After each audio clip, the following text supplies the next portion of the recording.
I am really excited to talk to you about the Energy Efficiency and Conservation Block Grant Program, or EECBG Program for short. This is the largest program at the Department of Energy that provides direct clean energy grants to local governments. So we're really excited to talk to you about that today and appreciate you spending the time with us this morning or this afternoon, depending on where you're calling in from. As my colleague Andy noted, please do drop your questions into the form that's linked in the chat. We'll aim to get to as many of those at the end of the presentation. I'll speak to you for about 40 minutes, and then we'll have some time to address your direct questions.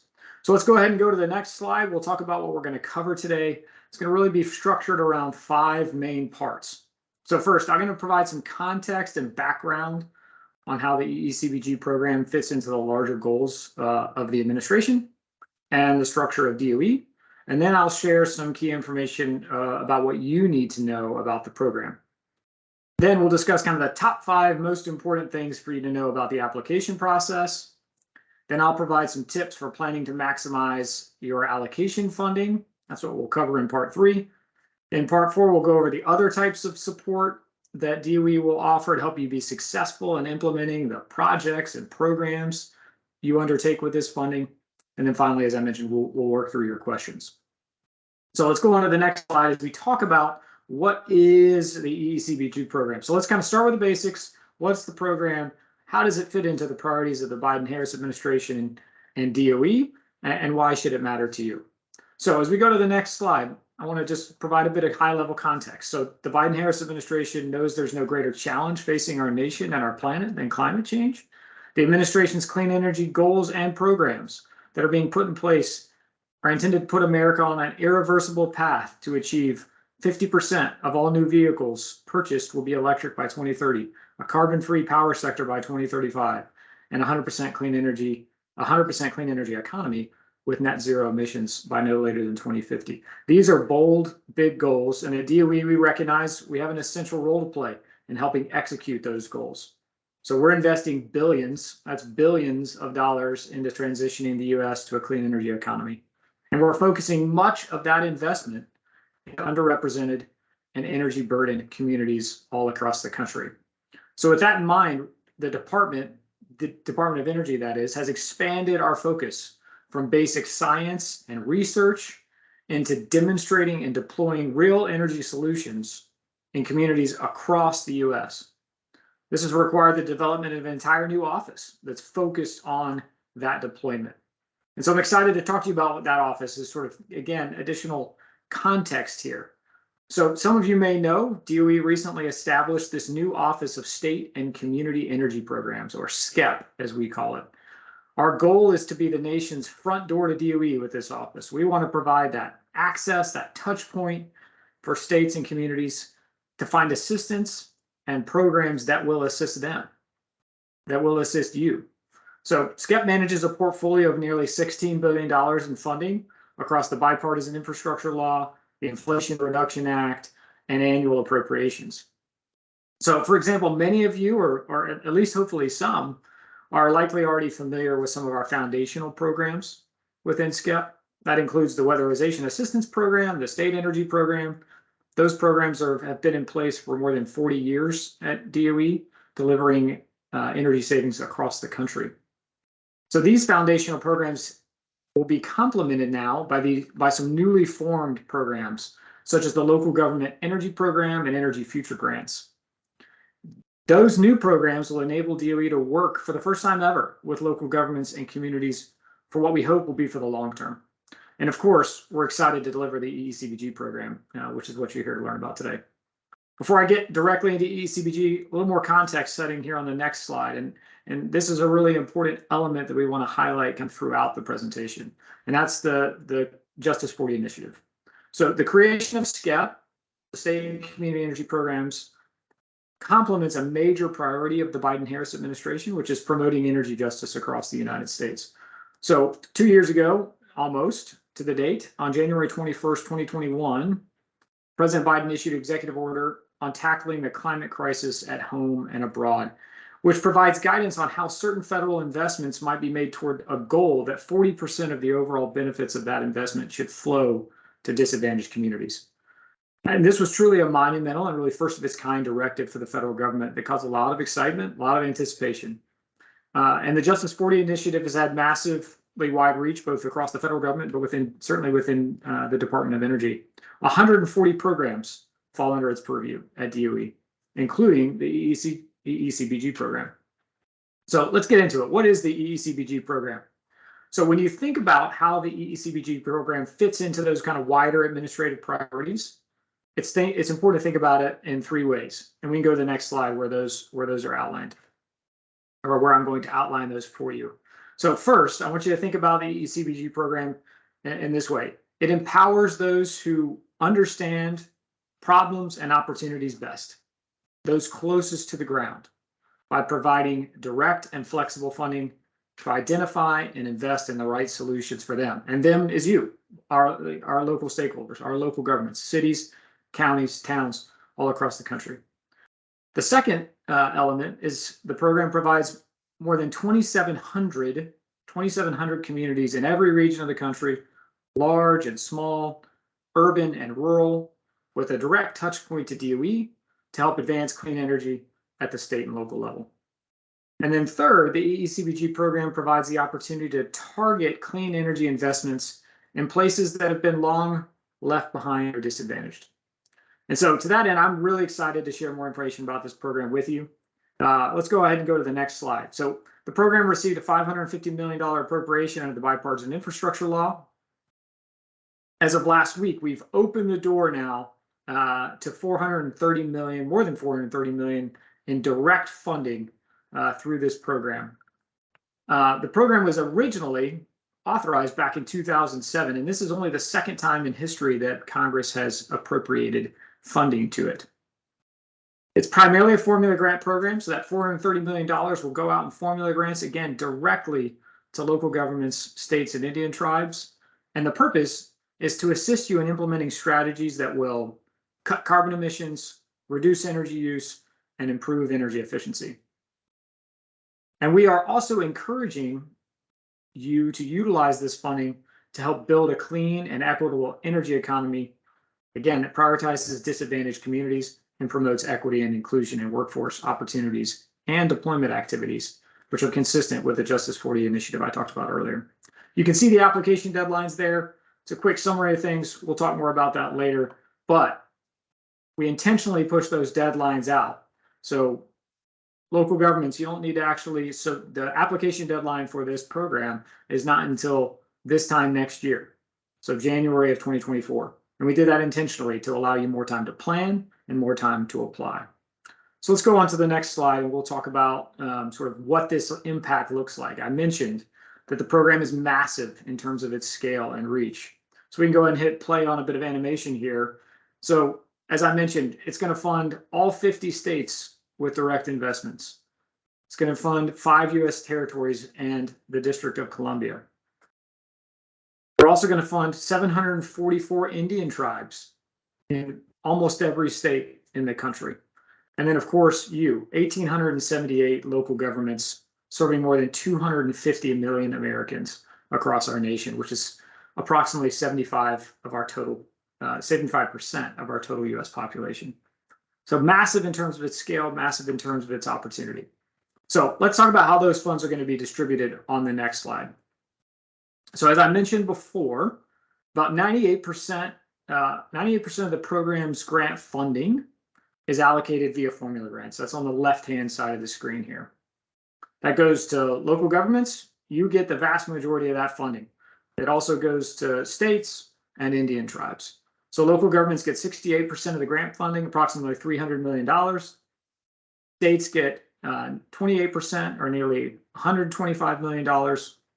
And then Indian tribes get 2%, or nearly $9 million. And I'll come back and talk a little bit about the state funding in a second. But I'm going to move to the other side of this flow chart, which is just the competitive grants. So by law, 2% of the grant funds are set aside for competitive grants. Those competitive grants are available to local and tribal governments, and then teams or consortia of those governments that are not eligible for formula funding from DOE. So that's if you're not on our list of 1,878 local governments that are eligible to get a direct formula grant, then you're eligible for competitive funding through this separate bucket. The other opportunity that I want to mention here, and I'll talk about it in a bit more detail later, is if you're not one of the 1,878 local governments listed on our website, there is also a pathway for you to get funding through your state. So states are required, as noted on the slide, to pass through 60% of their funding to ineligible local governments in their state via subgrants. We talk a little bit more about that as we get down the line here. Finally, as noted on this slide, DOE is going to reserve $110 million of that total funding to ensure an effective and efficient delivery of the program, and really importantly, to provide you with technical assistance throughout the lifetime of the program. And I'll talk more about what that looks like as we get further in the presentation. All right, let's go into the next slide. So who's eligible for the program? So again, eligibility for formula and competitive grants is based on requirements outlined in law in the program's authorizing legislation. I've outlined those requirements here on the slide, but for local governments, eligibility is determined by population size. So cities need to be larger than 35,000 or be in the top 10 most populated cities within their state. Similar idea on the county front. Counties need to be larger than 200,000 or in the top 10 highest populated counties in the state. So you can find more details on how we determined who is eligible for the formula grants in section 2.1 of the application instructions, which are available on our website. And I'm gonna make note of a few documents that are available on our website throughout this presentation where you can go for more details, but the application instructions are an important one. You can also find the list of the 2,708 eligible entities on our website and the allocations for each of those entities. So I would encourage you to go take a look on our Application Hub website if you haven't already to determine if you're eligible and how much funding your city or county will receive through this program. Now, I also mentioned before, I'm going to go into a little bit more detail here on the competitive side. So again, if you're not on the list that's posted on our website, then you're eligible for competitive grants through this program. So we issued an RFI about that program last month, and we're currently reviewing the responses we received. But as noted in that RFI, DOE anticipates making between 5 and 12 awards that will range somewhere between $300,000 and $2 million. Those potential funding amounts and the number of awards are approximate and subject to change. And more details on the EECBG competitive portion of the program will be available at a later date. So stay tuned for that. Again, local governments also can apply directly to their state for a competitive grant. Again, these are the local governments that are not eligible to get a direct formula grant from the Department of Energy. So if you're not on the list, I encourage you to reach out to your state about their plans for subgranting their funds to those local governments who are ineligible for a direct formula grant from the Department of Energy. Okay, let's go on to the next slide. So while the EECBG program certainly injects much needed clean energy funds into state, local, and tribal governments, the program's appropriation under the Bipartisan Infrastructure Law is approximately 1/6 of what it was in 2009 under the American Recovery and Reinvestment Act, which many of you may be familiar with, referred to as ARA sometimes, or the Recovery Act. It was the last and first time Congress funded the EECBG program.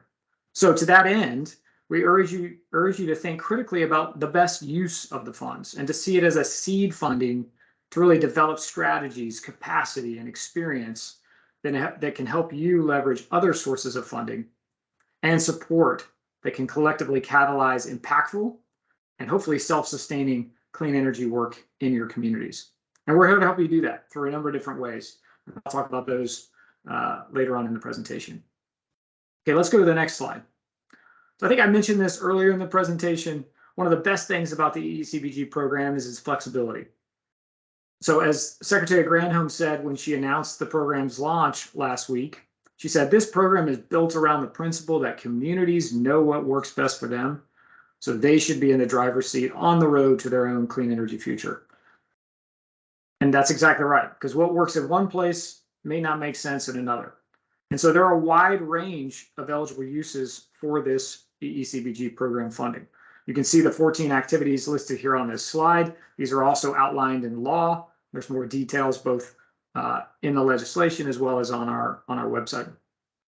But just to give you a sense, eligible activities can range from creating and developing an energy efficiency and conservation strategy to deploying technologies that reduce emissions and generate renewable electricity.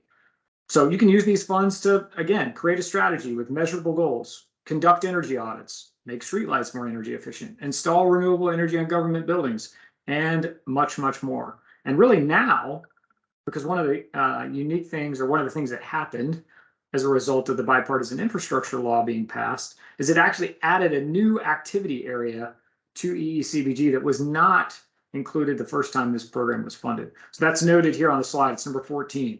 And really what that does is it opens the door to more renewable energy and sustainable transportation. It really transforms the EECBG program into a clean energy program, not just an energy efficiency and conservation program. So now you can use the funding to build out electric vehicle infrastructure, or to deploy community solar to serve underserved or disadvantaged areas of your communities that otherwise do not have access to clean energy. So this is a really exciting new development as a result of the bipartisan infrastructure law. We also encourage you to think about using your funds in a way that is of maximum benefit to your population, in a manner that will leverage other sources of financing or funding. And again, will yield maximum benefits to those who are kind of most disadvantaged, and will create the greatest amount of energy and emissions reductions. And again, we're going to have tools and resources to help you think through that. And then we also want to help you think through how to invest in just and equitable outcomes. So what are the new and innovative approaches you can take within the framework of the legislation and the guidance we'll issue to help you do that? It's our hope that the wide range of options for the use of the funds will enable a place-based approach to the clean energy transition and really propel governments forward wherever they are on the clean energy maturity spectrum.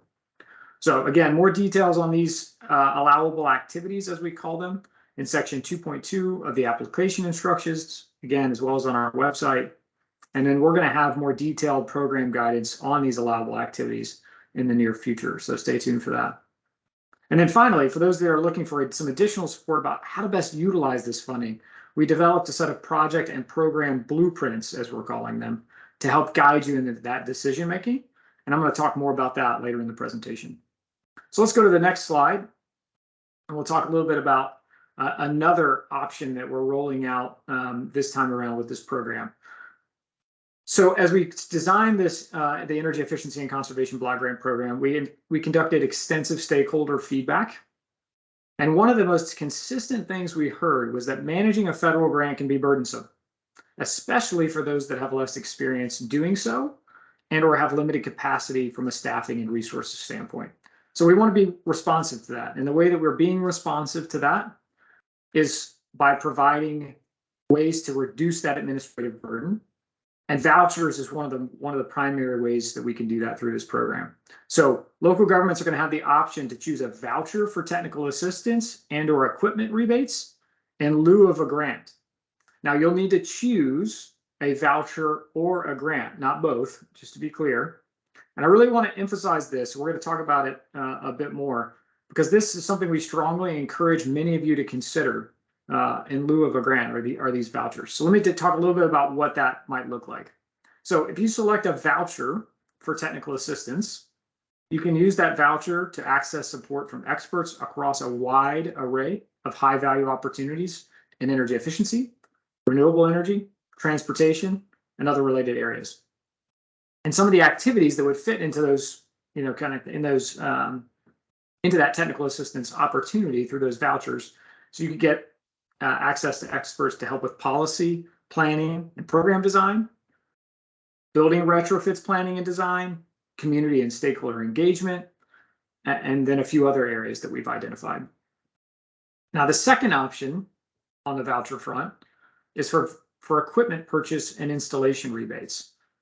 And so that would be available to you to reimburse you for the purchase of energy-related equipment used to meet the program's goals.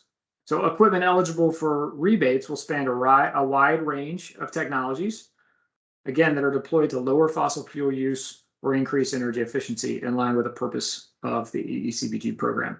So let me highlight a few examples for you. So you could purchase efficient materials and technologies used to retrofit buildings, such as HVAC equipment, air source heat pump water heaters, windows, doors, insulation, etc., and get reimbursed for those purchases by using the voucher for equipment rebates.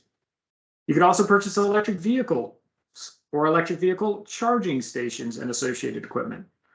Perhaps you want to consider equipment for renewable energy installations, wind, solar, storage, metering equipment, electric system upgrades to accommodate technology installations. So we've got more details on what would qualify in our application instructions. But this is something we strongly urge you to consider. And I'm going to tell you why. I'm going to give you some more details, not just like sort of what, but let's talk on the next slide of why you might want to consider a voucher over a grant. So on the next slide, we've kind of highlighted a few of those things. So the first is we've really tried to streamline this method to reduce, again, that administrative burden compared to a grant, while still delivering value via access to technical assistance, expertise, and or, again, reimbursement for eligible equipment purchases. So any local government can choose the voucher option, but we strongly encourage those local governments that have limited or no experience managing federal grants, limited internal staff, or local capacity to manage an EECBG program grant over time and for multiple years. And then local governments that received an award allocation of $250,000 or less. So those are sort of the prime ones that we consider may want to really strongly think about a voucher, but again, open to anyone. So here's some reasons to think about, like, why would I go with a voucher? So first, local governments choosing vouchers will submit a separate application. It'll be a streamlined process with reduced documentation. And I just want to double tap on that point. So if you're interested in pursuing a voucher, you'll actually need to wait to submit your application. We're going to provide additional information on the voucher application process, the scope of technical assistance services, and administrative requirements for participating in the voucher program. That's going to come in the coming months. We're also going to offer a deep dive webinar that goes into more details on the vouchers, and we'll do that next month in February. Second, there are going to be fewer startup steps. So, for example, local governments that have never managed a federal grant will not be required to establish the financial management systems, such as accounting for federal funds, invoicing, and internal audits that are typically needed to comply with federal grant management requirements. So you can see a direct comparison of the required documentation associated with a grant versus that associated with a voucher in Appendix 1 of the application instructions. The third reason to consider a voucher is you can expect a faster turnaround time to process your application.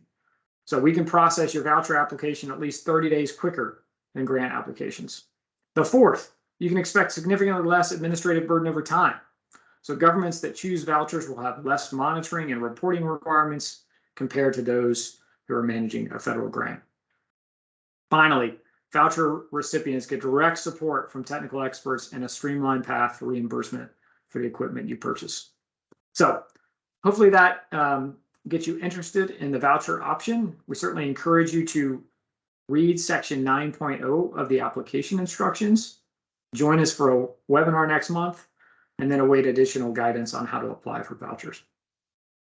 Okay, let's shift gears here and talk about the application process and timelines on the next slide. So this is the process for applying and again, the associated timelines. These dates are relevant to both local governments that choose both vouchers and grants.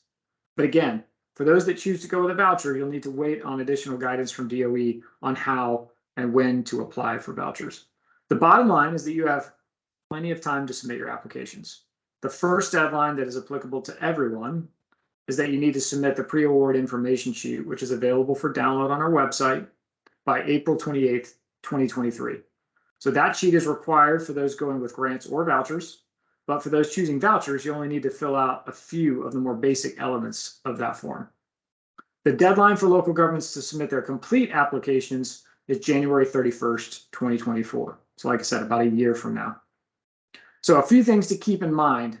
So we're going to have, this is for now thinking about this in the context of grants. We'll have 4 quarterly application periods on this slide.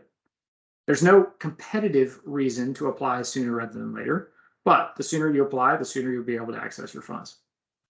Also, it's important to note that we're going to prioritize applications based on the categories that are noted on the right-hand side of the slide here, those 1 through 5 elements. And that's going to help us process applications. And we're going to actually follow a similar prioritization for vouchers, which is outlined in section 9.0 of the application instructions. And then finally, on this slide, I want to flag the processing timelines. So we know that many of you want to understand sort of the expected timelines for receiving your funding. So we've provided some estimated award processing timelines for a typical award that falls into one of these 3 categories that are noted on the slide. So keep in mind, these timelines are estimated and they are subject to change based on the total volume of applications we receive, kind of the completeness of applications, and award negotiation requirements. But hopefully that gives you a picture of what we're talking about. And these timelines are based on submission of a complete application. So just to be clear, the clock doesn't start once you submit your application if it's not complete. So as you can see, there are benefits to pursuing vouchers and grants that align with our blueprints that I'll talk about in terms of that processing timeline. Okay, let's go to the next slide. So we're going to shift into part 2. What do I need to know in applying for formula funding? So cover some basics. Let's talk about what you need to know. So top line information here on this next slide. So what you're going to see, this is a summary of the main information for you to know about the application itself. This only applies to those interested in applying for a grant. Again, more information about applying for vouchers is forthcoming. So keep in mind that if you're interested in applying for a grant, there are several pre-application steps that you need to take before completing the required application materials and submitting those materials. So please be sure to review the administrative and legal requirements document, which is posted on our website for more details on those pre-application steps. And keep in mind that those steps can take around a month to complete. So you need to do them before submitting your full application. And again, as noted on this slide, all applicants must submit their pre-award information sheet April 28th, 2023. It's a relatively brief document, but it's going to help us plan to accommodate applications when they come in, use the information. We'll actually use that information to help you get it set up in our page system, which is the system you'll use to actually submit your grant application. So you can download that pre-award information sheet on our website, send it back to us via email listed on this slide. And again, full applications due January 31st, 2024. Okay, let's talk about some of the other requirements associated with this program. So you're going to be required to submit what's called an energy efficiency and conservation strategy. It's a requirement outlined in law, and what Congress has outlined in law is there are these four required elements as noted here on this slide. So that strategy must outline your goals for increased energy efficiency and conservation in your community and explain how your city or county intends to use the EECBG program funds to help you achieve the goals that you've set. Your strategy also needs to consider any plans for the use of funds by adjacent eligible local governments that are receiving funding under this program.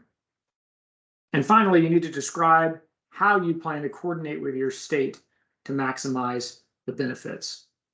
Now, we've developed a streamlined template that you may use. It's on our website. The template is not required, but we certainly encourage you to use it.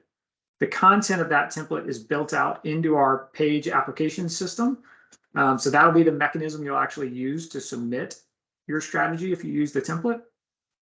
If you choose not to submit the template, you'll have to ensure that your submission, what you submit to us, covers at least the elements outlined in Part A of that template. And that's noted right at the top of that document. As far as timing for when you need to submit the strategy, you have two options.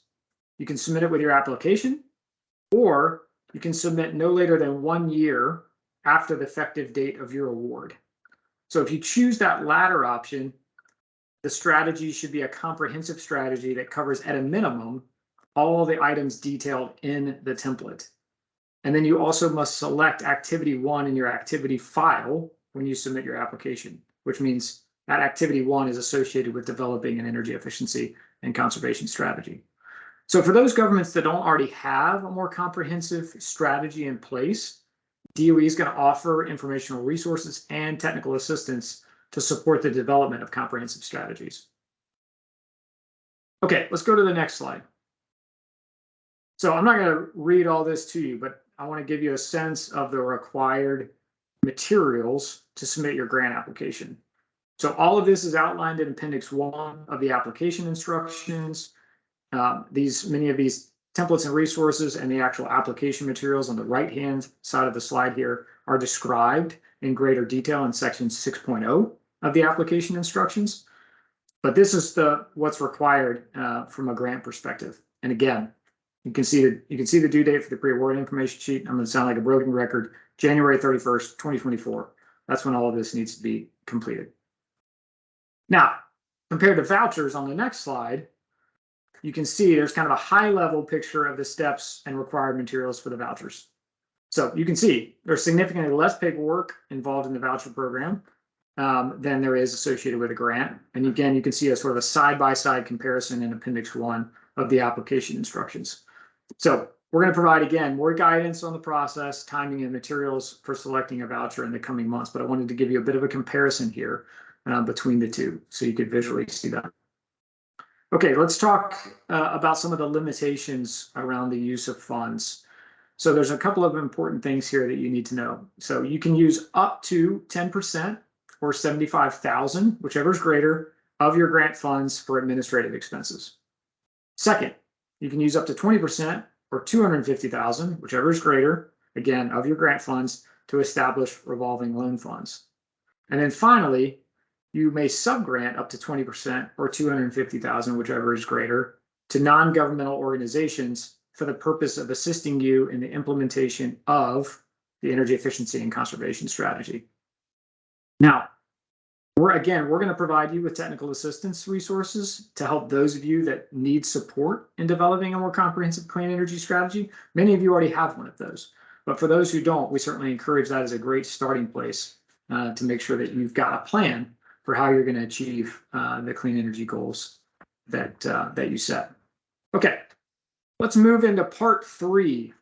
So I've spoken at length about the application process, but I do want to touch on some of the ways that you can stretch these dollars and be as effective as possible as you utilize them. So the first way on this next slide is I talked at the top of the presentation. I mentioned that the EECBG program is included in President Biden's Justice 40 initiative. And so to that end, we encourage you to utilize your EECBG programs to advance energy justice in your communities. So some things to help and think through that. So first, in partnership with OMB, DOE's developed a mapping tool by census tract to help you identify which communities in your jurisdictions might be considered disadvantaged, meaning they have experienced disproportionate energy burdens, lack of investment, or disinvestment. And so to be considered a disadvantaged community under the DOE definition, a census tract must rank in or above the 80th percentile of the cumulative sum of 36 burden indicators for its particular state and have at least 30% of households classified as low income. There's a little bit more detail about that in the note on the left-hand side of this slide.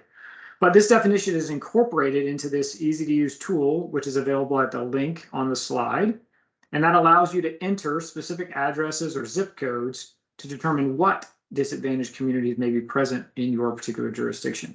So you might start by identifying what are those communities in your jurisdiction using this tool, and then designing the projects, the plans, or the projects and the programs that you're planning to fund with your EECBG program dollars to be most effective for those particular communities.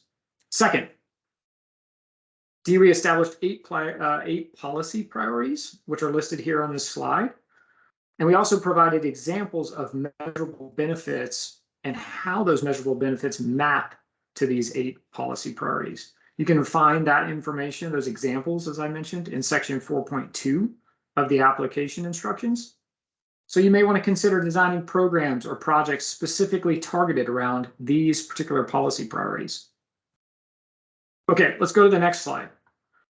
And I'm going to kind of breeze through this one because we talked about vouchers for technical assistance and rebates earlier. But this gives you a little bit more detail of what I said orally around some of the categories for technical assistance vouchers, as well as some of the technology or equipment eligible for equipment rebate vouchers. Let's go ahead and go to the next slide. I do want to spend a few minutes talking about blueprints. I mentioned them earlier, but this is another way we're looking to support you. These blueprints to help guide you to impactful projects and programs that you may want to pursue with your funding. So what are these blueprints? Well, they're intended to be step-by-step roadmaps to plan and execute a range of high-impact and evidence-based clean energy projects and programs. They're a way to help streamline your program grant application and review process. So think of these comprehensive blueprints as a way to spark inspiration for what to do and also provide clear kind of guidelines or outlines for how to do it. So we've already determined with these blueprints, these model projects and programs, that they're aligned with the eligible uses of the funding and designed around high impact activities that can unlock greater action and investment while ensuring important considerations such as equity, jobs, and competitiveness are baked in. So eligible entities pursuing blueprints can expect expedited timelines and application reviews, as well as other benefits in partnering with DOE down the line. For example, we plan to shape much of our technical assistance around these blueprints. So details on the blueprints, you can see some of the topic areas at a high level here on the right-hand side of this line. More details on the blueprints are in section 4.5 and appendix 2 of the application instructions. But I would highly encourage you to consider pursuing one of these blueprints with your grant funding. Okay, we are nearing the end of the formal presentation. Only a few more slides to go. Let's talk about teaming. So we're certainly going to encourage eligible entities to consider this. Consider teaming up, help stretch your dollars. So teams require a minimum of 2 eligible entities to pair up, but you can certainly go beyond that. Teams can opt into vouchers or grants. You'd only need to submit 1 application. So although there's multiple eligible entities, only 1 application. That's an advantage.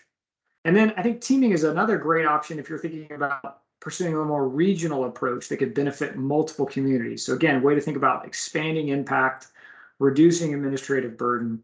And we've got some examples of what kind of teaming opportunities might look like. I want to highlight the one at the very bottom because I think that's a great example, particularly for smaller, more resource-constrained local governments. So you might consider teaming up to hire a shared energy manager that could serve multiple communities in doing things like energy audits or managing retrofits of buildings.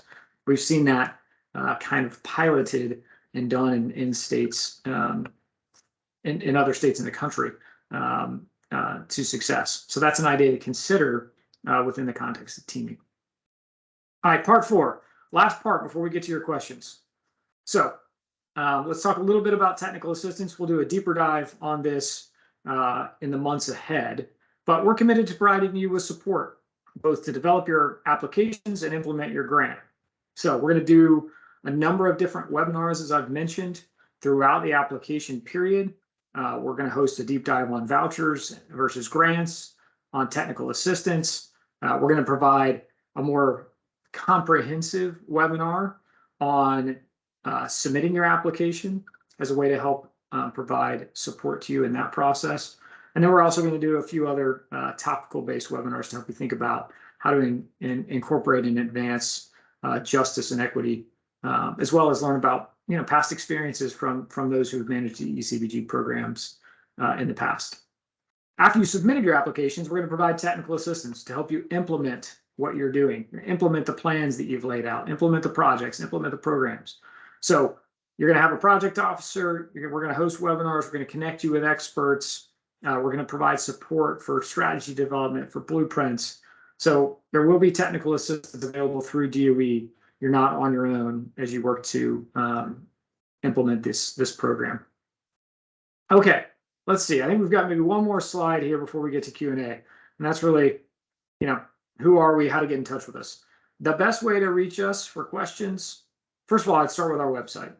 Lots of information available on our website, including FAQs. We're going to be updating those FAQs for commonly asked questions. But if you need to reach us via email, I encourage you to use that email address. A team of folks within our program look at that and try to get responses out within a week. Be patient with us here at the beginning. We're obviously getting lots of questions about the program as folks are excited about it.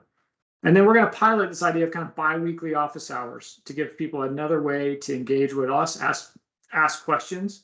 We're going to do that on Fridays at 1 p.m. We're going to start that in a few weeks from now. So look for more information on that, and we'll explain when we launch that, sort of how that'll work. So I think that is the end of the formal presentation. We are right at 1:45 here, and excited to address as many of your questions as I can for the next 15 minutes or so. We certainly know that we can't answer all of them. I'll say for those who want to stick around with us for an extra 15 minutes, we're going to end the recording at 2 o'clock.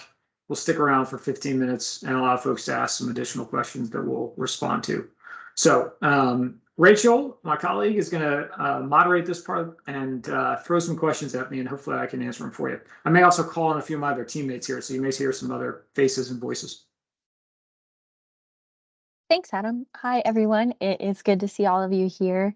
Thank you for submitting your questions to the form for the chat. It is exciting to see all of these come through. Please continue. The chat link to submit your questions is pinned at the top of the meeting chat, so you can continue to send questions there throughout this segment. But I want to go ahead and get us started, Adam. If you could clarify a little more around the language of application. So there's a lot of people who are asking questions about if they're eligible to receive formula funding, if they need to complete all the steps for the application. So can you just specify the distinction for how the formula grant process works? Yeah, absolutely. So the first step I would go here is go to our website. Again, we launched this application hub. If we haven't already, we'll drop it into the chat so people can see that. And there's a list. There's a list of who's eligible right there on our website. So there's a link for local governments. You can figure out, am I one of those 1,878 local governments that's eligible for a direct formula grant? And we're not keeping you guessing. It'll tell you whether you're eligible and how much money you're getting right there on that link. So hopefully that addresses that question. And then the decision point is, voucher or grant. If you go the grant route, then yes, you will need to follow and submit the documentation that I've outlined earlier in the presentation and is outlined in much greater detail in the application instructions, which are posted to that same application hub. So it tells you what do you need to submit when you apply, how to go about applying, what systems you need to register in, what system you'll use to actually submit your application.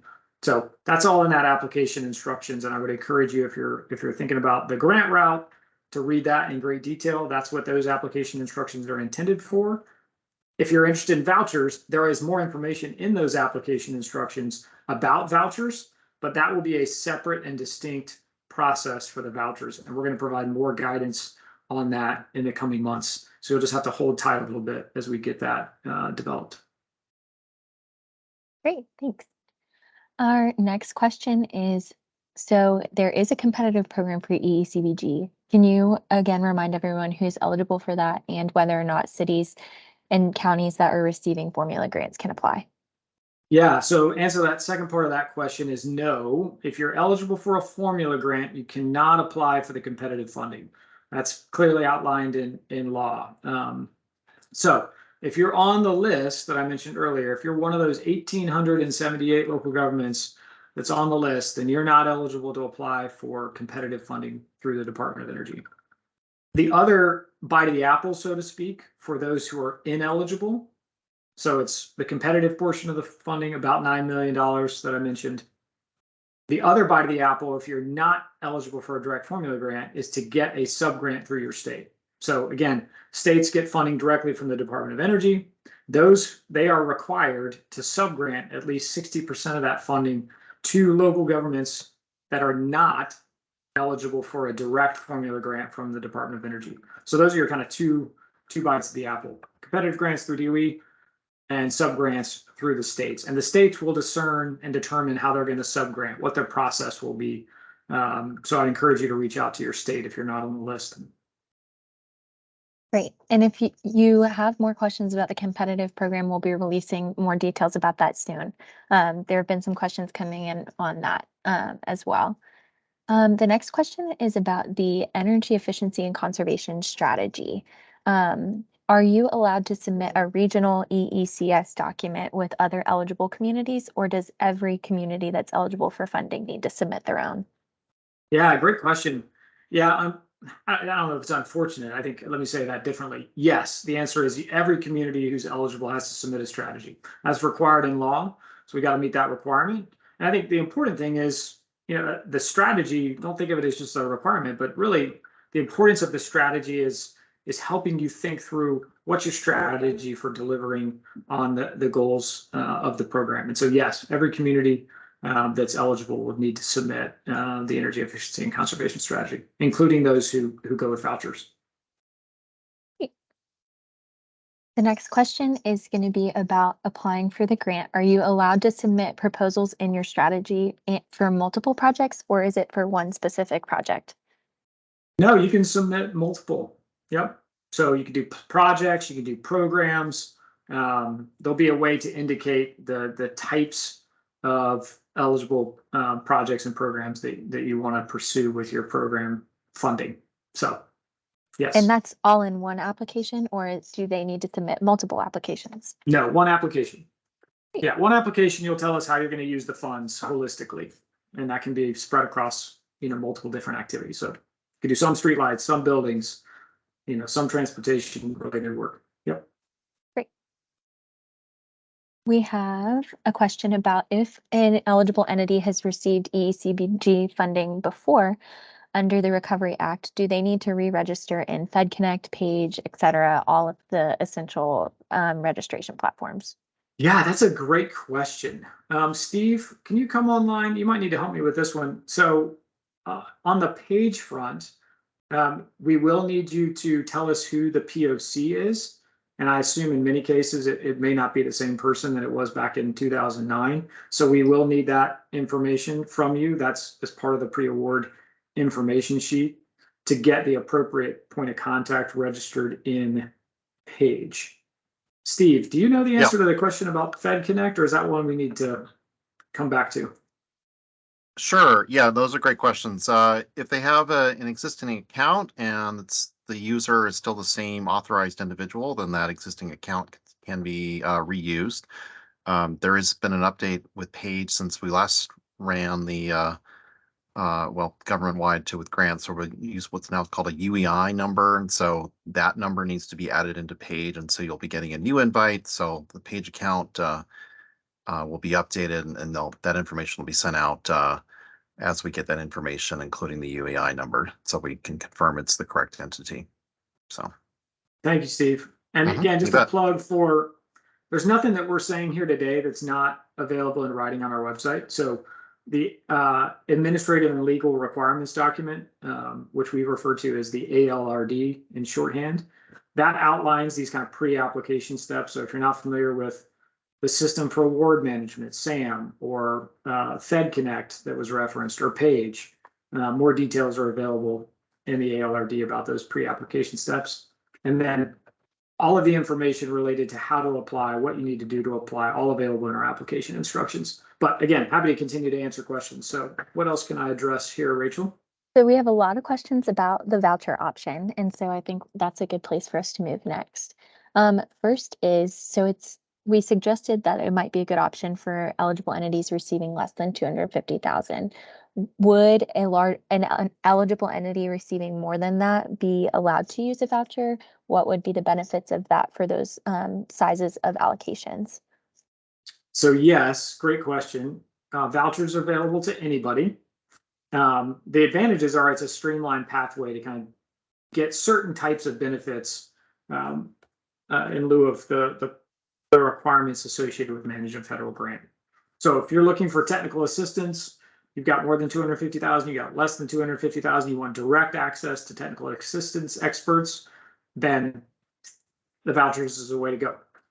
If you want to purchase equipment and get reimbursed for that equipment, again, vouchers would be a good option to consider. You just remember, you can't choose a voucher or a grant. You got to pick one or the other. So That's just something to be mindful of. And I imagine there are lots of questions about vouchers.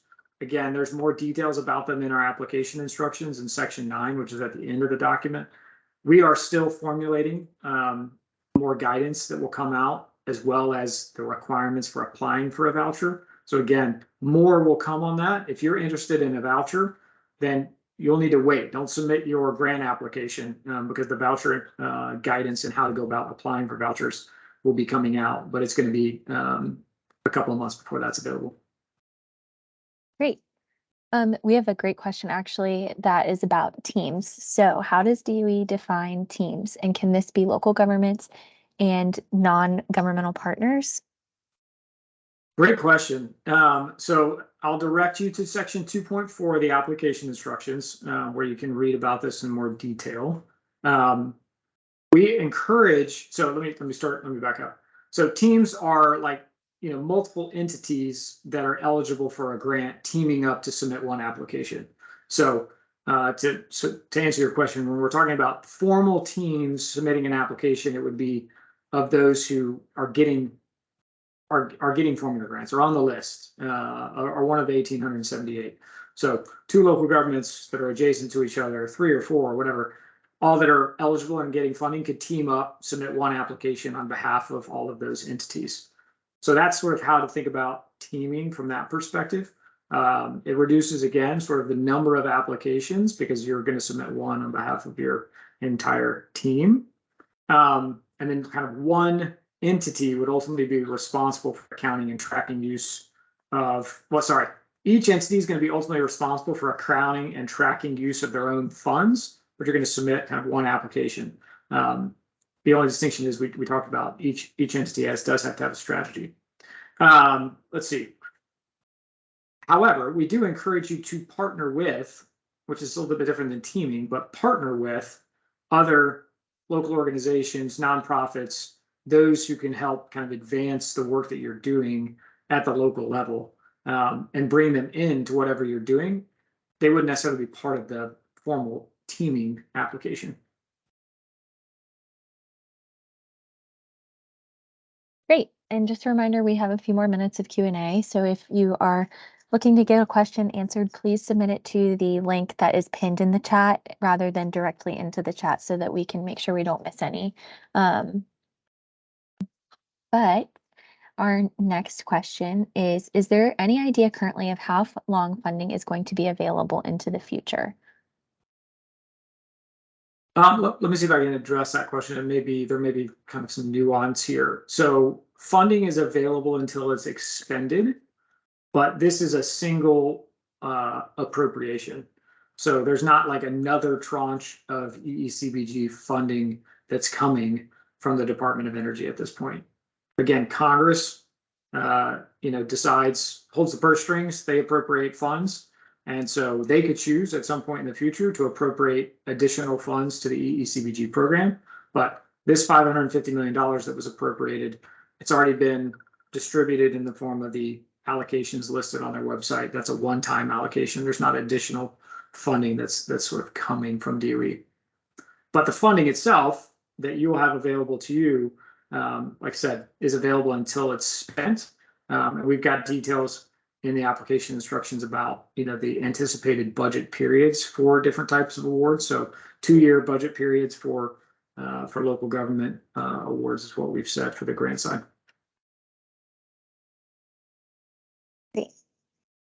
Yes, a good starting point for all of these questions is going to be reading our application instructions and ALRD on our website very thoroughly, and figuring out how those apply to your jurisdiction specifically. I think we have time for one more question before we can let people hop off at 2 o'clock. And so the last one that I'm going to ask right now is just, can you speak a little bit to the reporting requirements required of you if you choose to go for the grant allocation versus the technical assistance options? Yeah, great question. So again, to point you to a specific place within the application instructions, I'm gonna have to be brief, and I see Steve coming here because he's the expert. But section 8 talks about reporting requirements. There are going to be more reporting requirements with a grant as opposed to a voucher, so that's something to keep in mind. One of the advantages of choosing a voucher. And Steve, anything you want to just add quickly here in our last minute or less? Yeah, so the other reporting requirements involved include Davis-Bacon reporting, historic preservation, as well as NEPA. And so those will be on the responsibility of the grantee to provide and submit those reports in addition to their financial status reports and progress reporting through PAGE. Thank you, Steve. All right. Well, we're at 2 o'clock, I see. Thank you, everyone, for joining us. Please do stick around if you want to talk to us for 15 minutes or so afterwards. We'll answer some more questions, but this will end the formal presentation. Again, I encourage you to go to our application hub website where all of those documents I referenced are available and should address most, if not all, of your questions. But don't hesitate to reach out to us through our email address, and certainly keep an eye on our website as we will post new webinars, new opportunities to learn more about the program in the future. So thanks very much, everyone. Have a good afternoon.